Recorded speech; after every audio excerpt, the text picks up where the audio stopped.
I think it's Coach Harbaugh a way for guys that are maybe working through stuff to still be able to get the reps that they need without the tempo of the drill maybe affecting it or getting in the way, so that if they're working through something and they're not going to come up and maybe hit that guy really hard or whatever. So a little bit of just like that awareness of guys working through stuff.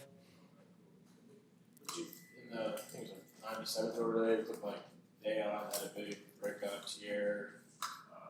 They just looked great on that. What did you think of how they? I was excited. It was like, first time really like in pads, inside drill, 9-on-7.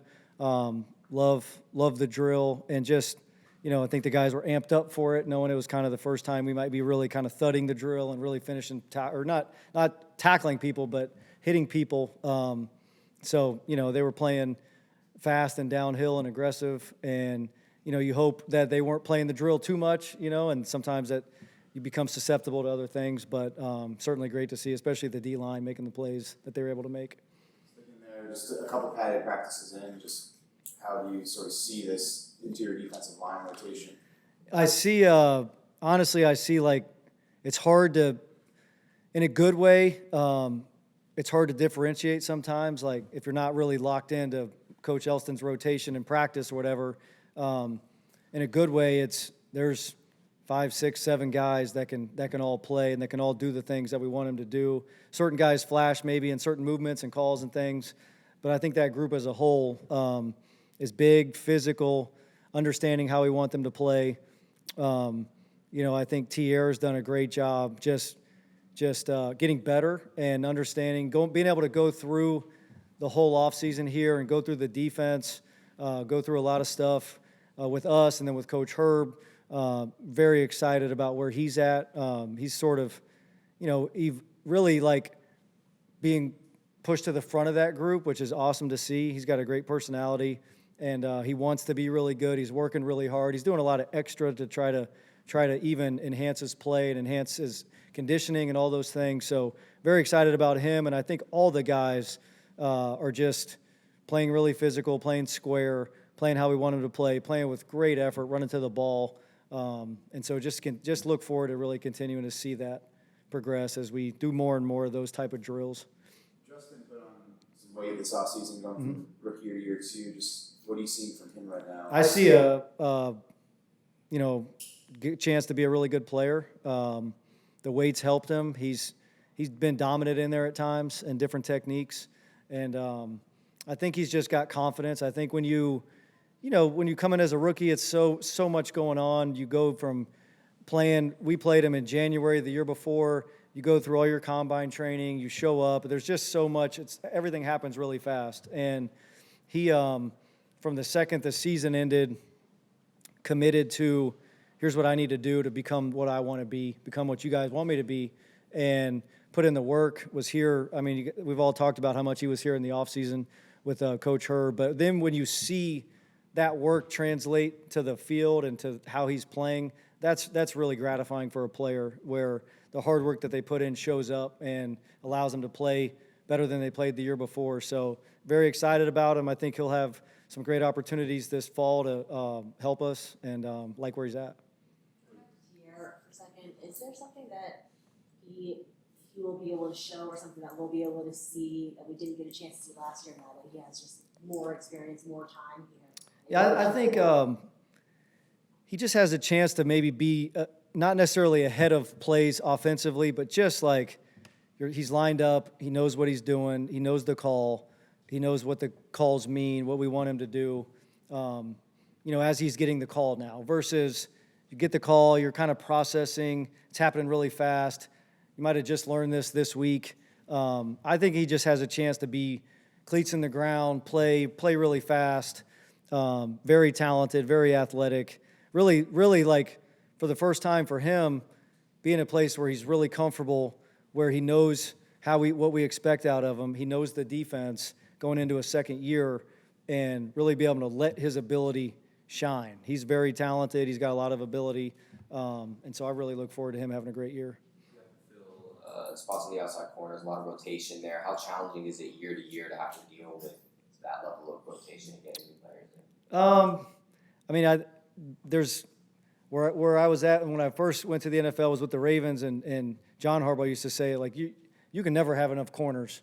It's a position where it's a lot like, and in receivers is similar. Like, there's certain positions on the field that maybe don't ever really run full speed. That doesn't mean they don't go twitched up movements and D-line, running to the ball and stuff, but like those guys, there's a lot of fast, explosive movements that they have to go through, and you hope that they can hold up, but you always want as many guys as you can have in that room. And so Joe's done a great job of just continuing to add people to the room, guys that we think can play our style of defense. It's great competition in there. Talked about it before. I think, D-Jack is coming on big time, and he's an elite quickness, quick feet, cover skills. So I'm really excited about the addition of him. I think Tarheeb and Cam are both doing great. And so that's an exciting room. I think Jasir Taylor is maybe one of the most improved players, maybe from how he ended the season to where he's at now. And a lot of that's just getting his confidence and getting his body back and all that. So I'm really excited about that room, and think those guys can play the way we need them to play. How helpful is it to add Donte's experience to that room, along with obviously Derwin James in there, but to add another experienced NFL veteran to that room? Yeah, that's big time. I mean, I think, there's only so many coverages you can play, and when you start really looking at routes and way people attack you, guys that have been there and seen it in a bunch of different ways, they'll see a play and be like, okay, this is what they're trying to do. I saw this play plenty of times. So just that experience, and then also the confidence. He's got 19 career interceptions. He's got his hands on the ball. He's been really productive, and so I expect him to do that for us. RJ and Kendall come mixed in with guys in and out. How do you kind of evaluate where they're at right now? I think they're both doing really well. They're in competition, for playing for pecking order of that position.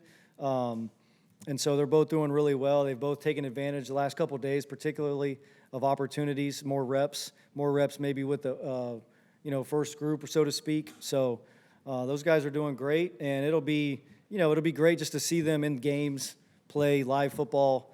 RJ especially, just that rookie, just getting that out there and seeing what it really looks like. Which will be a week from today. So excited just to see those guys in game action, and love what they're bringing so far.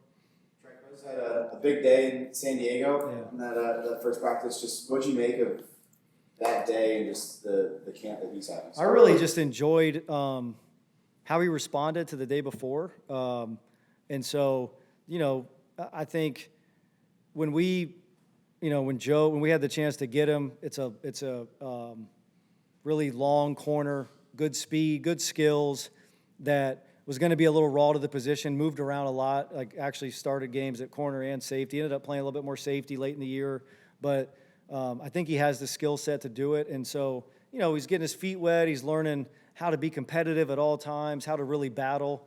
And so to have like the little bit of like a bounce back day that he had was great to see, was kind of what you hope to see, what you expect to see out of a guy that you pick and have expectations for. So just excited for him to continue to get better, continue to see those things, and just strive to get a little bit better every day. And he'll be right where we want him. I don't know. What have you seen out of Junior? I've seen him playing really fast, him playing downhill, physical. He made a bunch of plays today. I see him just getting his confidence growing. The guys. And part of it is also just the other players' confidence in him is growing, which I think is cool to see. So playing great, and he'll be right there. It'll just be fun to watch it shake out. You guys practice with this kind of glide approach. How much stock do you put into these days? How do you evaluate players? Is there a lot of stock put into the games, or how does? I think there's multiple ways. I talk to the guys, it's a lot of times in practice, people say it's competition, and it is, but it's really competition against your standards, like your own ability, your own standards, your ability to execute, your ability to be where you're supposed to be, make the plays when you're able to. Sometimes the tempo may say, let the guy catch the ball. That's okay. But if you're really competing against your own standards, you're in great position, you're right there, And then I know as we go, it's going to be more and more and more. We were a week earlier than every other team. Most teams are reporting yesterday, today, the day before in that first, second practice. I think we've taken advantage of being ahead of teams, but at the same time, I think been really smart about, this is going to be a long training camp up until our first game. So coach has a great plan of how to do that. And then, the games become obviously like the real evaluation from you're playing against other guys, like understanding just we're like tackling, like really tackling people, really making plays on the ball. Obviously, the games certainly do carry a lot of weight. Can that be frustrating for some guys on defense at practice where, in terms of, defending catches and things of that nature? I think they understand, and they understand what it is. And like I tell them, it's like whatever it says on the board or whatever it says there, like it's doing that to the best that you can, and that's what we're going to evaluate you on. So I think the guys do a great job. Coach has a great plan. I've been with him now. This is the fourth year. We've always been really well prepared and ready to play early in the season. So I'm confident that we'll be where we need to be. Interior D-line for a sec, just with Tito, what kind of jump do you think he can make this year based on what you saw in the offseason, what you've seen? I think it's another guy that can make a big jump. He played a lot of snaps for us. I think he played, I want to say somewhere between 400 and 500 snaps. So he played a lot, but I also think that same thing, just has a really great understanding of how we play. He's really big, powerful, square. He has quietly, okay, guys are brought in, there's competition, and he's quietly just like put his head down, practices extremely hard, practices at a very high level, plays physical, does what he's supposed to do, and you kind of just like look out there and it's like, okay, he's just getting better and better and better. So I think when you bring guys in, the cream normally rises, and he's just taking that and like, okay, here we go, and taking it, whatever you want to call it, as motivation or whatever, but just attacking it and getting better and better, and a guy that we can definitely count on. What does it say about a guy when they respond in that way, when you do bring in some veterans and players that potentially compete in his position to respond in that way and bring that type of energy? Yeah, I think, it goes along with the whole just competitors welcome, and it's really about building the best team. I think Coach has always had just a remarkable way of building a team, but also building up individuals, getting the best out of individuals, but also creating the best team. And the guys really understand that, everybody that we bring in is to try to make the team better. And, but then at the end of the day, the best players are who's playing the best. And so he's just continued to get better and better. Like I said, he's embraced it, and just really like the epitome of what you want. When I think the corners have been the same way. They're younger, but like same thing. You sign two guys. These guys, everybody's talking about them all off season. They're these rookies that had this great year. They're the starters now, and you bring in two other guys, and they both are just like, all right, here we go. Let's play ball. So just love that. Love me linebacker, edge. It's all like that. You draft an edge guy. Everybody just, hey, let's play. Same thing on all the numbers on the D line, all the second level. Just a very competitive environment, but very team-oriented, I would say, and the guys really understand that. Last one, Baltimore kind of at the end of Antonio Gates' career, but do you remember anything about him at all? Yeah, I mean, it was just such a cool story. I remember just being a fan as Kent State basketball, and I think they were in the Final Four with him. And so then, wasn't maybe following them closely, but then all of a sudden you started hearing about this guy as an all-pro, and like, holy cow, this was the guy playing in the Final Four, and that transition, and some other guys had done it, but just one of the premier matchup tight ends, red zone threats, elite player, elite person. Had a chance to talk to him a couple times, like just unbelievable, and super stoked that the work that he put in, the career that he had, is recognized with the gold jacket. He changed a little bit how people evaluate players who maybe don't have the biggest football background. Yeah, definitely. I think it's just a great example of like there's skill sets that you look for, particularly, I'm not saying like a guy could come in and play every position, but there are positions where, you know, you talk about going up for the ball, using your body, finding space. Like there's a lot of correlation between that and basketball.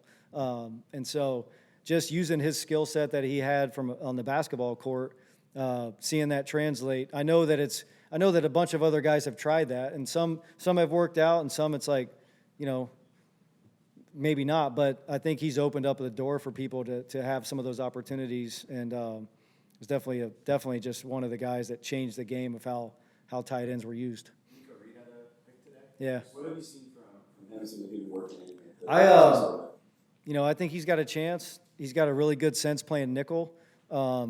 Understands, you know, I think he was really well trained, and then he also has a good skill set. So came out of Oregon, you know, played well there, and just has the ability to play that position, has a good sense, read and run pass, some of the things that, you know, sometimes you naturally develop playing that position.